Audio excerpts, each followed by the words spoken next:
আপনারা যেমনটা দেখছেন এটা হচ্ছে আমার ছাদ বাগান, আমার নিজের ছাদ বাগান।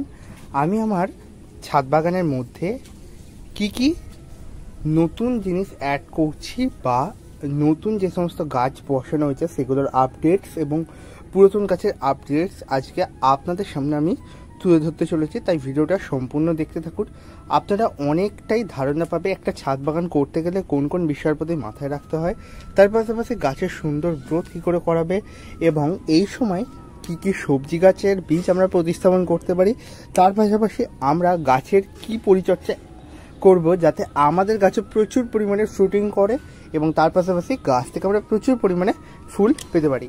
নমস্কার বন্ধুরা, আমি অনিশ এবং আপনারা দেখছেন গার্ডেন বাংলা। প্রত্যেককে স্বাগত জানাচ্ছি আমার গার্ডেনিং ইউটিউব চ্যানেল। আপনাদের ভালোবাসায় থেকে থেকে চ্যানেলটি বড় হচ্ছে, আশা রাখছি আপনারা ভবিষ্যতে এরকমভাবেই সাপোর্ট করবেন আমাকে। এবং প্রত্যেক বাগানি বন্ধুদের প্রতি আমার একটাই অনুরোধ, প্লিজ চ্যানেলটিকে সাবস্ক্রাইব করে নেবেন এবং ফেসবুক পেজ থেকে যারা ভিডিওটি দেখছো অবশ্যই পেজটিকে ফলো করে নিও। তো বন্ধুরা, সবার আগে চলো তোমাদের টমেটো গাছের আপডেটগুলো দেখাই। সিডলিংস রেডি করেছিলাম, তো একটা সিডলিংস তোলা যাক। এই দেখো জাস্ট কীরকমভাবে উঠে আসছে, আর গাছে একদম মাটির মধ্যে শিকড়ে পুরো ভরপুর। আমি ওই জন্যই এবছর এই সিডলিং ট্রে ব্যবহার করছি, রেখে দেওয়া যাক। কারণ এই সিডলিং ট্রেতে যেটা আমি লক্ষ্য করেছি অনেক নার্সারিতে ইউজ করা হয় এবং এর বেনিফিটসটাও খুবই বেশি। আপনারা যারা গাছের চারা বানাতে ভয় পান বা চারা ট্রান্সফার করতে গিয়ে ট্রান্সফার সংখ্যা অনেক সময় নষ্ট হয়ে যায়, কিন্তু এই সিডলিং ট্রেতে চারা করলে কখনোই চারা নষ্ট হওয়ার সমস্যা থাকবে না। তো বেশ কিছু লঙ্কার চারা করা হয়েছে, এখানে হচ্ছে প্রত্যেকটা সূর্যমুখী লঙ্কার চারা। তো এখন গাছগুলো মোটামুটিভাবে প্রতিস্থাপনের জন্য রেডি। মাটি তৈরি করে নতুন জায়গার মধ্যে গাছগুলো প্রতিস্থাপন করা হবে, সেটার ভিডিও খুব তাড়াতাড়ি আপনারা পেয়ে যাবেন। তো এখানে রয়েছে একটা রজনীগন্ধার গাছ। রজনীগন্ধা গাছ যেহেতু বর্ষা চলছে, গাছগুলো খুবই প্রাণবন্ত রয়েছে এবং খুবই দ্রুততার সাথে গাছগুলো বেড়ে চলেছে। এর পাশাপাশি তোমাদের যে গত ভিডিওটা আমি দেখেছিলাম অপরাজিতা গাছে একটা সুন্দর ফুলের কলি দেখা দিচ্ছে, তার পাশাপাশি গাছটা খুবই দারুণভাবে বেড়ে উঠছে। গরমের ঢেঁড়সের বীজ ফেলা মানে এক্সট্রা যেগুলো রয়ে গেছিলো সেগুলো এখানে ফেলে দিয়েছিলাম, তো এখান থেকে কিছু পরিমাণে চারা বেরিয়েছে এবং তা থেকেও 2-3টে করে ঢেঁড়স হচ্ছে মোটামুটি। আর এই একটা পেঁপের গাছ, এটা দেশি পেঁপে, কিন্তু ফুল চলে এসছে খুবই তাড়াতাড়ি। দেখা যাক গাছ থেকে আমরা কীরকমভাবে ফুল থেকে ফলে কনভার্ট হয় কিনা, বা এই টেম্পারেচারের মধ্যে বা এই ওয়েদারের মধ্যে ফলগুলো সেট হয় কিনা। তো এখানে রয়েছে একটা পিস লিলির গাছ এবং এখানে বেশ কিছু ইনডোর প্ল্যান্ট রয়েছে, আর একটা লোটাস রয়েছে, এখানেও বড় লোটাসটা রয়েছে। আর সব থেকে একটা আশ্চর্যের বিষয়, টবের মধ্যে এত ছোট্ট জায়গার মধ্যে এত বড় টগর গাছ হবে আমারই ধারণার বাইরে ছিল। গাছটি 2 বছর মতো বয়স হবে আর খুবই সুন্দর বলা চলে গাছটি। আপনারাই দেখে বলুন, আমি সুন্দর বলছি না, জাস্ট গাছটি কতটা দ্রুততার সাথে বাড়ছে এবং গাছটি একটা লেয়ার প্রসেসে বাড়ছে, কারণ নিচের দিকে একটা ডালি, ওপরে আরেকটা, তার উপরে আরেকটা, এরকম করে লেয়ার করে করে গাছটি বাড়ছে এবং একটা খুবই ঝোপালো চেহারা ধারণ করেছে। আপনারা যারা এই টগর ফুলের গাছ করেছেন তারা অবশ্যই কমেন্টে জানিও তোমাদের গাছও কি এরকম ঝোপালো হয়, বা তোমরা কি গাছে খাবার প্রয়োগ করো। এবং আরেকটা বিষয়, তোমরা কোথা থেকে ভিডিওটা দেখছো অবশ্যই কমেন্টে জানিয়ে রাখো। যারা বাংলাদেশ থেকে দেখছো অবশ্যই ভিডিওটিকে লাইক করো, যারা ইন্ডিয়া থেকে দেখছো অবশ্যই ভিডিওটিতে একটি কমেন্ট করে দিও যে আই লাভ ইন্ডিয়া লিখে দিতে পারো। চলো এরপর যেটা তোমাদের দেখাবো, তো এখানে নতুন বেশ কয়েকটা জবা গাছ বসানো হয়েছে। এটা একটা দেশি ভ্যারাইটির জবা, এটা একটা পুনে বা ব্যাঙ্গালোর বলা চলে, খুবই বড় সাইজের হলুদ কালারের ফুল, যেটা তোমাদের ইতিমধ্যে ভিডিওতে শেয়ার করেছি। তো এই গাছটার ভিডিও তোমরা বেশ কিছুদিন আগে দেখেছিলে, আবারও ফুল চলে এসেছে এবং গাছটি খুবই ছোট গাছ, তাই গাছটিকে এখন বৃদ্ধি করার পেছনেই চেষ্টা চালাচ্ছি, কারণ গাছটি যতক্ষণ না বড় হচ্ছে ততক্ষণ আমরা গাছ থেকে বেশি পরিমাণে ফুল নিয়ে আসতে পারবো না। তো এখান থেকে তোমরা একবার ড্রাগন গাছের ওভারলুকটা দেখিয়ে দিচ্ছি। কালকে একটা ফুল ফুটেছিল, এই দেখো নতুন ড্রাগন গাছটায়। তো এগুলো ফুল থেকে ফলে সেট হওয়া শুরু হয়েছে। দেখা যাক এ সিজনে কটা ফ্রুটিং নিতে পারি। তো গত 1.5-2 মাস ধরে 4-5টা মতো ফ্রুটিং পাওয়া গিয়েছে, কারণ গাছটা ড্যামেজ হয়েছিল প্রচুর পরিমাণে। আশা ছিল এবছর যে ড্রাগন হবেই না, কিন্তু দেখা দিয়েছে হয়েছে। তাই আশা রাখছি এই যে 4-5টা ড্রাগনের ফুল ফলে পরিণত হয়েছে, এগুলো খুব তাড়াতাড়ি বেড়ে উঠবে।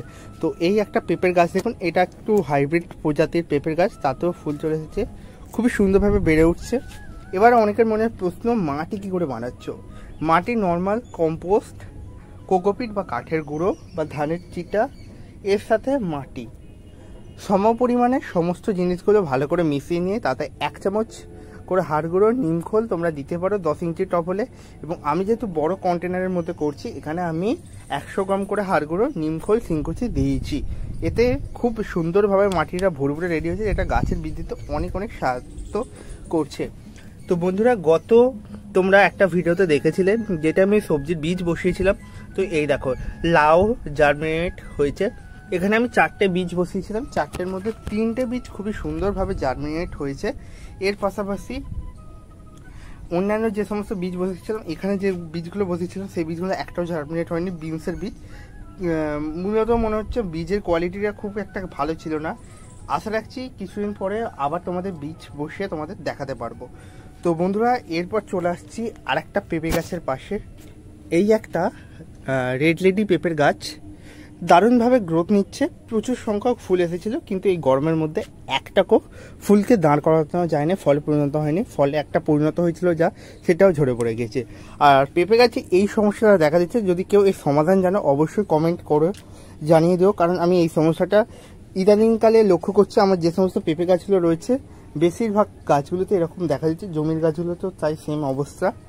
তো কি করতে হবে অবশ্যই জানিয়ে দিও। আমি নর্মালি নিম অয়েল স্প্রে করছি, আশা রাখছি এটা মাকড় জাতীয় সমস্যা মনে হচ্ছে, কিন্তু জানি না। যারা অভিজ্ঞ রয়েছে অবশ্যই কমেন্ট করে জানিয়ে দিও। এখানে বেশ কয়েকটা গাছের পাতা এরকম সমস্যা লক্ষ্য করছি, তো এরকম তো হবেই। এর নিচে বেশ কিছু ধনেপাতা গাছ বসেছিলাম, ধনেপাতা কিছুটা পরিমাণে জার্মিনেট হয়েছে। তো এখানে আরেকটি নতুন গাছ আনা হয়েছিল, দিশি জবা, যেটা তোমাদের ফেসবুকের ভিডিওর মাধ্যমে দেখিয়েছিলাম কত সুন্দর ফুল হয় গাছগুলোর মধ্যে। তো এর পাশাপাশি তোমাদের আরেকটা চমক দেখাচ্ছি নতুন। এই দেখো বন্ধুরা, লাল লাল লঙ্কা, লাল লাল গোল গোল লঙ্কা। তোমরা কি এই লঙ্কা আগে দেখেছো কেউ? অবশ্যই কমেন্ট করে জানিয়ে দাও। এখানটা পুরো একদম ঝোপে পরিণত হয়ে গেছে, কারণ প্রচুর হারে গাছগুলো গ্রোথ নেয় এবং গাছ থেকেও আমরা প্রচুর পরিমাণে ফ্রুটিং পাই। আর এই লঙ্কাগুলো প্রচণ্ড ঝাল, যারা প্রচুর ঝাল পছন্দ করে এই লঙ্কাগুলো বসতে পারে। এই লঙ্কাগুলো মূলত আমি গোল লঙ্কা নামেই নার্সারি থেকে নিয়ে এসেছিলাম, আর প্রচুর সংখ্যক গাছগুলোতে ফলন দেখা দেয়। তো বন্ধুরা, এখানে আমরা যে ধরনের গাছগুলো বসানো হয়েছিল, মানে যে গাছগুলো আমি বসিয়েছিলাম, করলার গাছ ইতিমধ্যেই ফুটে উঠেছে, বীজগুলো ভালো মতো জার্মিনেট হয়েছে। তার পাশাপাশি এখানে রয়েছে পেঁপের গাছ, পেঁপে গাছগুলো পরবর্তী সময় ট্রান্সফার করা হবে। তো এখানে বেশ কিছু আমার নর্মালি যে গরমকালে যে বরবটি হয় বা বিনস হয়, লম্বা বিনস, সেই বিনসের গাছ করা হয়েছে। এগুলো খুব ভালো মতো বেড়ে উঠছে, প্রত্যেকটা গ্রো ব্যাগে 2-3টে করে এরকমভাবে জার্মিনেট হয়েছে। তো এর পাশাপাশি তোমাদের আরেকটা ওভারলুক দেখাচ্ছি। এই যে দেখছো জবা গাছ, এই জবা গাছগুলো মূলত দেশি প্রকৃতির কিছু জবা গাছ, কিন্তু এটা আমি গ্রাফটিং করে হাইব্রিড প্রজাতি দিয়েছি। তো এটা আমি করার চেষ্টা করেছিলাম, কিন্তু যেহেতু গাছটা অনেকটা বড় হয়ে গেছে তো দেখতে ভালো লাগছে না। এটা পরবর্তীকালে মাল্টিগ্রাফটেড করার ইচ্ছা রয়েছে। তো এখানে একটা আঙুরের গাছ হয়েছে, গাছটি খুবই দ্রুততার সাথে বেড়ে উঠছে। এবার অনেকের মনে প্রশ্ন, আঙুর কি গাছে তুমি ফলাতে পারবে? সেটা সময় সাপেক্ষ, মানে সময়ের ওপরে আমি ছেড়ে দিলাম, দেখাই যাক কি হয়। আর খুবই সুন্দরভাবে গাছটি বেড়ে উঠছে। তো এরকম গাছের চেহারা থাকলে অনেকেরই মনের ধারণা হয় খুবই তাড়াতাড়ি গাছে ফলাতে, কিন্তু আঙুর গাছের ক্ষেত্রে সেটা কখনোই করা উচিত না, কারণ আঙুর গাছ কখন কি খামখেয়ালি মনে করবে সেটা যারা অভিজ্ঞ রয়েছে তারাও বুঝতে পারো না। তো এখানে বেশ কিছু চন্দ্রমল্লিকার গাছ রয়েছে। এবছর শীতে খুবই লেটে চন্দ্রমল্লিকার গাছ আমি পেয়েছি, আর যেহেতু ওয়েদারটা এরকম খামখেয়ালি মনে করছে, তো গাছগুলোকে এখন রীতিমতো গ্রোথ করাচ্ছি। তো কিছুদিন পরে বড় পটে ট্রান্সফার করা হবে, তো সেগুলোও তোমাদের দেখাবো। তো এখানে আরেকটা পেঁপের গাছ রয়েছে, এখানে রয়েছে কিছু পিস লিলির গাছ, যেগুলো আমি বড় গাছটা থেকে মাদার প্ল্যান্টটা থেকে পার করেছিলাম। আমি বুঝতে পারছি তোমাদের এই জবাটা নজর কাটছে, খুবই সুন্দর এবং খুবই বড় সাইজের ঝোপালো একটা জবা। আর এই জবাগুলো খুবই দারুণভাবে গ্রোথ নেয় আর প্রচুর সংখ্যক ফুল দেয়। যেহেতু বড় তাই গাছের খাবারের চাহিদাও খুব বেশি, কারণ ফুলটা যখন দেবে খুবই বড় সাইজের ফুল দেয়। আর এক একটা ফুল দিতে গেলে মোটামুটি গাছকে একটু টাইম দিতে হয়, মানে একটু খাবার গাছে প্রয়োগ করতেই হয়। তাই তোমরা যারা গাছে টাইম টু টাইম খাবার দাও, তোমাদের গাছেও সত্যি বড় সাইজের ফুল ফুটবে। একটু ধৈর্য ধরো, একটু টাইম টু টাইম গাছে খাবার দাও। তো এখানটা তোমাদের দেখানো হয়নি, মানে গাছগুলো প্রতিস্থাপনের পর তোমাদের সঙ্গে শেয়ার করা হয়নি। এখানে দুটো জবা গাছ রয়েছে, এখানে দুটো গোলাপের গাছ। তো বেগুন গাছগুলো জাস্ট তোমরা দেখো কতটা সুন্দরভাবে বেড়ে উঠছে। এই যে তোমরা বেগুন গাছগুলো দেখছো, এগুলো জাস্ট 10 দিন হবে বসানো হয়েছে, তোমাদের ভিডিও শেয়ার করেছিলাম 10 দিন আগেই পুরো। তো এখন দেখতেই পাচ্ছ গাছগুলো খুবই সুন্দরভাবে বেড়ে উঠছে। খাবার কিচ্ছু পড়েনি এখন গাছে, শুধুমাত্র বৃষ্টির জলের মধ্যে রয়েছে, যেহেতু বৃষ্টি চলছে কিছু খাবার দেওয়া যায়নি, আর তাতেই গাছগুলো সুন্দরভাবে বেড়ে উঠছে। আরেকটু বড় হলে গাছগুলো কাটিং হবে, ফার্স্ট জেনারেশন কাটিং, তারপর গাছগুলোতে খাবার দেওয়া শুরু হবে। তো এরপর আমি তোমাদের যেটা দেখাচ্ছি সেটা হচ্ছে আদার গাছ। আদার গাছও খুবই ভালো মতো গ্রোথ নিচ্ছে। তো আদা গাছগুলো তো নর্মালি মিশ্র খাবার আমি দিয়েছিলাম, এর পাশাপাশি গাছগুলো মাঝে মধ্যে অনুখাদ্য প্রয়োগ করি। তো এই একটা আঙুরের গাছ, এটা হচ্ছে বাইকুনুর আঙুরের গাছ। তো থেকে থেকে বড় হচ্ছে গাছটা, দেখা যাক ফলনটা নিয়ে আসতে পারি কিনা। তো বন্ধুরা, এই ছিল মোটামুটিভাবে আমার এই ছাদ বাগানটার ওভারভিউ। তো ওপরের ছাদ বাগানটাও রয়েছে, সেটাও পরবর্তী সময় দেখাবো। তো আজকের ভিডিওটা অনেকটা লং হয়ে যাবে না হলে। তো আশা রাখছি তোমরা অনেকটাই ধারণা পেয়েছো। তো যারা ভিডিওটি ভালো লেগেছে লাইক করো এবং ভিডিওটিকে বেশি করে শেয়ার করে দাও, এটাই আমি তোমাদের কাছ থেকে আশা রাখছি।